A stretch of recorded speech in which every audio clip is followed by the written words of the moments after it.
요한복음 8장 32절에 보면 이렇게 얘기를 하고 있어요. 진리가 임할지니, 진리를 알지니, 진리를 알지니, 예수님을 알지니, 진리가 너희를 자유케 하리라. 자유케 하리라. 영혼 죄에서 자유, 사망에서 자유, 형벌에서 자유 얻는 거예요. 때로는 박해를 받아서 고통당하는 것 같지만 그 안에는 심령천국이 있고 자유를 누리는 거죠. 그러면 어떤 일이 있다 할지라도 기쁨과 즐거움은 늘 우리 마음속에 있는 거예요. 마음속에. 그리고 이 아픔과 실패, 이것이 때로는 주님 앞으로 더 가까이 끌고 가는 안내자가 될 수 있어요. 나만 장군이라는 사람이 한센병에 걸렸어요. 나병에 걸렸어요. 그런데 그 이스라엘에서 포로로 잡아온 한 아이가 그럽니다. 그 집에 심부름하면서 하는 말이, 야, 이스라엘에 가면 선지자가 있는데 그분을 만나면 우리 주인 병 고칠 수 있을 텐데, 그렇게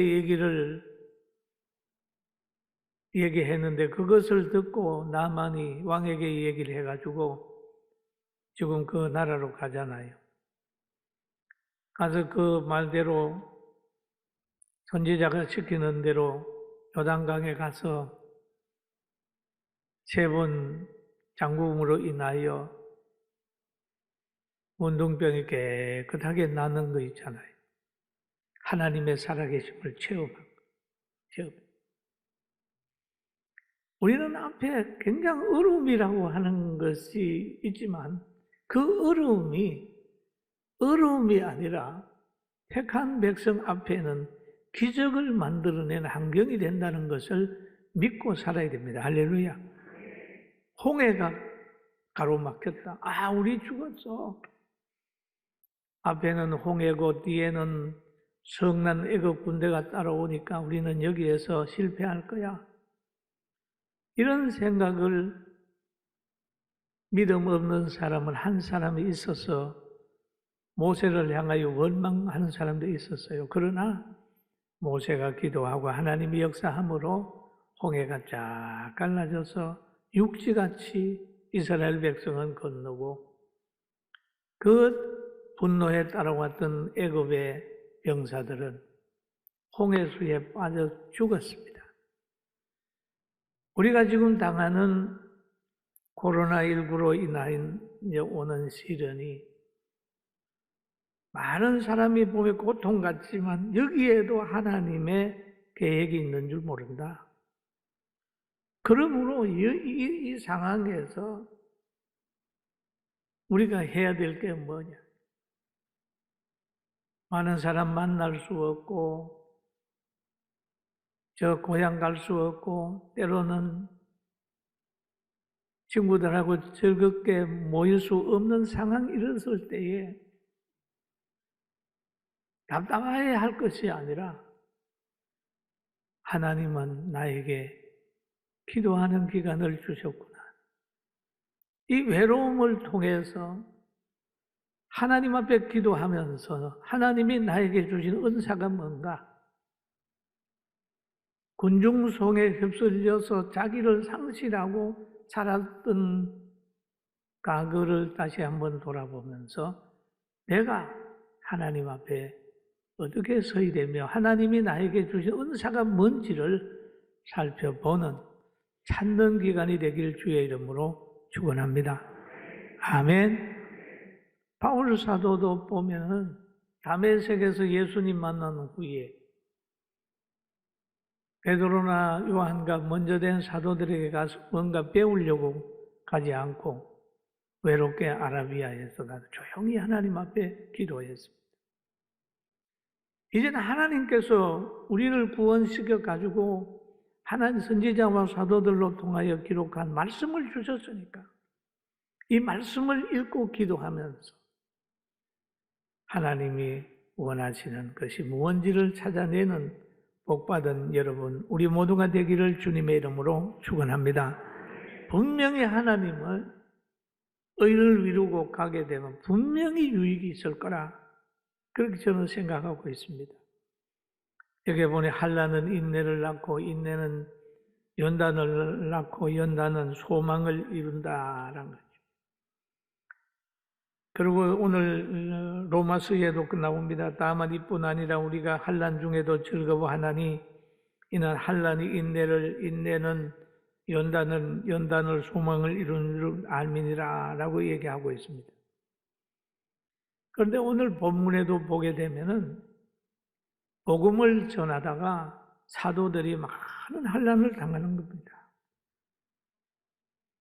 그 복음을 전함으로 인하여 예수님 말씀대로 그냥 박해하는 사람들이 나타났어요. 박해하는.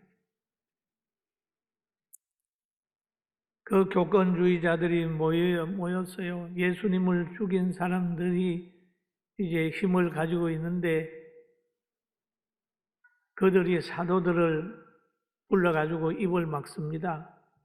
왜 막느냐 하면 사도들이 말을 하면 그들의 잘못이 드러나는 거예요. 너희들이 예수님을 십자가에 못 박았는데 그분이 구주다, 그분이 그리스도다, 그분이 부활했다. 이렇게 얘기를 하게 되니까 예수님을 죽인 사람들 입장에서는 그게 퍼지면 안 된단 말이에요. 그러니까 불러가지고 단속을 하는 거죠. 사도행전 4장 17절에 기록되어 있어요. 이것이 민간에 더 퍼지지 못하게 그들을 위협하여 이후에는 이 이름으로 아무에게도 말하지 말게 하자 하고 그들을 불러 사도들을 부르는 거죠. 경고하며 하여 도무지 예수님의 이름으로 말하지도 말고 가르치지도 말라. 그렇게 강력하게 했어요. 이럴 때 베드로와 요한이 대답을 했습니다. 하나님 앞에서 너희 말 듣는 것이 하나님 말씀 듣는 것보다 옳은가 판단하라. 얘가 아니에요. 그들이든 채찍으로 그래도 아니다. 하나님 말씀 듣는 것이 너희 말 듣는 것보다 듣는 것이 옳은가 판단하라. 그렇게 얘기를 하고 있습니다. 여러분 우리도 뭔가를 여러분에게 하라고 할 때 이것이 하나님의 뜻인가 아닌가라는 걸 먼저 생각하게 될 때 신앙생활을 잘 할 수가 있습니다. 할렐루야. 그래서 이게 이제 하나님의 말씀은 뭡니까? 입을 넓게 열어라. 하나님 앞에 부르짖어 기도하라. 모이기를 힘써라. 신령과 진정으로 예배드려라. 이 하나님의 음성이에요. 그래서 우리는 늘 하나님의 음성에 귀 기울여야 되는 겁니다. 그런데 하나님의 뜻에 순종하는 그런 사도들을 가지고 제사장과 교권주의자들이 막 정부하고 하나가 돼가지고 계속해서 박해를 하는 거예요. 박해를 했어요. 그 박해를 합니다. 그러니까 하다가 사도들을 그냥 불러가지고 그렇게 단속을 하고 하다가 사도들을 인정하고 따르는 사람이 너무 많으니까 함부로 못하고 내줬습니다. 그럴 때 사도들이 고통당한 후에 나와가지고 동료들에게 가서 제사장과 장로들이 말한 것을 다 얘기를 했어요.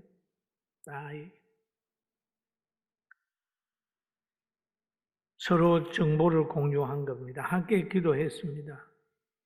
교회의 마음을 같이 하고 함께 고민하고 고난을 나눌 수 있어야 좋은 교회입니다. 할렐루야. 어디 갔다 오면 이 얘기 하잖아요. 가서 뭔 일을 하고 하는 거는 자랑이 아니라 함께 기도하자는 거거든요. 그렇게 말하니까 초대교회 성도들이 하나가 됐어요. 사도행전 4장 24절을 같이 한번 읽어볼까요? 같이 봅니다. 그들이 듣고 한 마음으로 하나님께 소리 높여 이르되 대주제여 천지와 바다와 그 가운데 만물을 지으시니지요. 그렇게 얘기를 하잖아요. 한 마음으로, 한 마음. 한 정보, 한 지식, 한 마음이 됐단 말이에요. 그러니까 모든 사람이 기도하기 시작을 했습니다. 그래서 그들은 이렇게 얘기를 하지요. 시편 22장 1절 2절을 보면서 어찌하여 이방 나라들이 분노하며 민족들이 헛된 일을 꾸미는가. 세상에 군한들이 났으며 가는들이 서로 꾀하여 여호와와 그의 기름받은 자를 대적하며 얘기를 합니다. 여러분, 성경에 예수님이 이 땅에 오시는 것도 예언했잖아요. 베들레헴의 탄생도 예언된 사건 아닙니까? 애굽으로 피난 가는 것도 예언된 사건이에요. 그리고 십자가의 죽음도 성경에 예언된 사건이고 부활도 예언대로 이루어졌고 성령 오순절에 성령 임하는 것도 미가 선지자를 통하여 말세에 성령이 임한다고 얘기를 했어요. 그런데 지금 사도들이 박해받는 것도 보면 다 성경대로 이루어지는 거니까 낙심하지 말고 힘을 내라. 여러분, 말세에 우리가 살아가는 동안에는 많은 사람들이 사랑이 식어진다는 거죠. 예? 처처에 기근과 지진이 일어나고 전쟁의 소식이 들린다고 그러는데 지금 말세의 징조가 그대로 이 땅에 일어난다. 그러니까 이때는 불안해하는 게 아니라 하나님을 바라보며 기쁘고 즐거워하는 거예요. 할렐루야. 왜? 우리는 영원한 세계가 열려있기 때문입니다. 그래서 여기에 보면은 가연, 헤롯과 본디어 빌라도는 이방인과 이스라엘 백성과 합세하여 하나님께서 기름 부으신 거룩한 종 예수를 거스려 하나님의 권능과 뜻대로 이루려고 예정하신 그것을 행하려고 이 성에 모였나이다 라는 얘기를 하고 있습니다. 그러면 헤롯 대왕이 있는데 헤롯 대왕은 그 베들레헴에 있는 아이들을 죽인 대왕이에요. 그런데 헤롯 대왕이 자녀가 있는데 그 자녀들을 이렇게 3명에다가 나라를 나누어줘요. 분봉왕. 그러니까 아버지도 악한 일을 하더니 자녀들도 악한 일을 했어요. 그 중에 하나가 공석이 될 때 바로 빌라도가 총독으로 그 자리를 미우게 되는 거예요. 이 다 합쳐가지고 예수 믿는 사람을 막 박해를 하고. 여러분, 교회를 박해하게 될 때는요, 다 이방인들이나 모든 것들이 다 마음을 같이 해서 막 박해를 하는 거예요. 그래도 하나님의 교회는 예수님이 무덤에서 부활했듯이 어떤 환경 속에서라도 승리한다는 사실을 우리 모두가 믿게 되길 주의 이름으로 축원합니다. 그들이 한 마음으로 기도했는데 4장 29절을 한번 우리가 같이도 한번 봅니다. 4장 29절입니다. 주여 이제도 그들의 위협함을 굽어 보시옵고 또 종들로 하여금 담대히 하나님의 말씀을 전하게 하여 주시오며 종들로 하여금 담대히 하나님의 말씀을 전하게 해주세요 라고 얘기를 합니다. 건강을 주세요, 물질을 주세요, 명예를 주세요가 아니라 담대히 하나님의 말씀을 전할 수 있도록 해주세요 라는 기도를 이들이 드렸습니다. 중요한 거죠. 담대해야 된다. 지금 우리나라 초기에 선교사들이 와가지고는 박해를 받을 때 기도했잖아요. 담대하게 복음을 전하게 하소서 기도. 일제 강점기 속에서도 보면 주기철 목사님 같은 분이 그러잖아요. 담대히 하나님의 말씀을 전하게 해주세요. 일사의 각오를 할 수 있도록 해주세요. 그렇게 했잖아요. 그런데 저는 목회 한 40년 하면서 뭐 그렇게 간절하게 하나님 담대하게 복음을 전하게 해주세요. 그런 기도를 별로 안 한 것 같아요. 왜냐하면 너무 편했으니까. 열심히 설교하고 전도하고 신방하고 뭐 이것만 했지 밖에 하는 사람이 없었잖아요. 여러분 우리도 어려움이 있을 때마다 그 어려움 세속의 권력에 지지 말고 하나님 앞에 담대하게 복음을 전하게 해달라고 기도하는 여러분과 제가 되기를 주의 이름으로 축원합니다. 그러니까 말씀을 전하게 해주세요라고 얘기를 하잖아요. 이 말씀이 뭐냐? 요한복음 1장 14절에 보니까 그런 말이 있습니다. 말씀이 육신이 되어 우리 가운데 거하심에 우리가 그의 영광을 보니 아버지의 독생자의 영광이요 은혜와 진리가 충만하더라. 은혜와 진리가 충만하더라. 말씀이 육신이 되어 우리 가운데 왔다. 예수님을 전하게 되면 바로 그 전함으로 인하여 뭐가 되냐 하면 진리가 전파되고 천국 가는 길이 되는 거죠. 영원한 생명이 되는 거죠. 나는 길이요 진리요 생명이라고 예수님 말씀하셨어요. 그리고 보면은 예수님은 유일한 구주십니다. 사도행전 4장 12절에 보니까 다른 이로서는 구원받을 수 없나니 천하 사람 중에 구원받을 만한 다른 이름을 우리에게 주신 일이 없습니다. 라고 얘기를 했어요.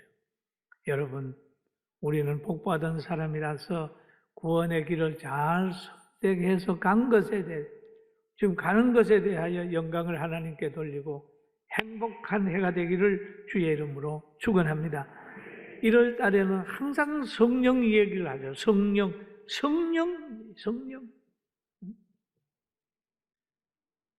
여러분, 캄캄한 어두운 밤에 배가 항구에 들어오고 항해를 하다가 보면 꼭 필요한 게 있습니다. 등대가 필요합니다. 등대가 있어야 그걸 보고 항구에 잘 될 수가 있어요. 바로 인생이 살아가는 과정에서 수많은 어려움 때문에 분별이 잘 안 될 때가 있습니다. 이럴 때는 성경을 보시면 여기에 바르게 살아가는 길이 쫙 있습니다. 너무너무 중요한 거죠. 영원한 영생의 길이 인생에게 있고 영원한 생명이 우리에게 있어요. 그래서 여기에 있는 모인 사람들이 한 마음이 돼서 기도하게 되니까 하나님께서 응답하셨어요. 그 기도한 내용을 보면은 손을 내밀어 병을 낫게 하옵시고 표적과 기사가 거룩한 종 예수의 이름으로 이루어지게 하옵소서라고 해요. 병을 낫게 하옵시고. 여러분 병 들었습니까?